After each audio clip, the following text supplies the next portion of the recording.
Hi Nandu, எப்படி இருக்க? நல்லா இருக்கியா? நல்லா இருக்கேன். அப்புறம் என்ன, இன்ஸ்டாகிராமில் ஸ்டோரிலாம் அனல் பறக்குது. யார் அந்த பையன்? பேசி முடிச்சிருவோமா? உன்னால் என்ன வம்பளுக்காமல் சும்மாவே இருக்க முடியாதா? அதே எவனோ ஒருத்தன் என்னை ப்ராங்க் பண்ண ட்ரை பண்ணான். நான் அவனை ப்ராங்க் பண்ணுறதுக்காக ஸ்டோரியில் வச்சேன். சரிதான் சரிதான் சரிதான், அதான் பார்த்துனே நான் நேர்லையே.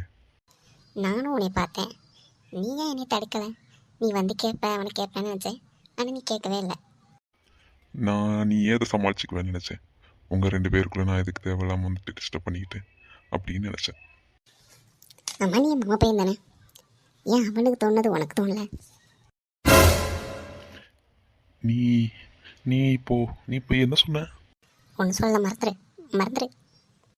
இன்னிட்டு என்ன சொன்ன அவனை இப்படி வாய் பிளந்துட்டு மிரண்டு போய் நிற்கான்? ஒரு ஜோக் சொன்னேன், அதுக்கு இப்படி மறந்து போய் நின்றுருக்கான். நான் என்ன செய்வேன்? சுதரு அத்தை சொல்லுத்த. இதுக்கு இப்படி மிரண்டு போய் பார்த்துட்டு இருக்க அவளை? என்ன பண்ணாவா அவனையா? ஒன்றும் இல்லை. சரி, இப்போ புரோக்கர் ஃபோன் பண்ணார். நாளைக்கு இவளை பொண்ணு பார்க்க வராங்களாமா. மாப்பிள்ளை பேர் கூட ஹரியா.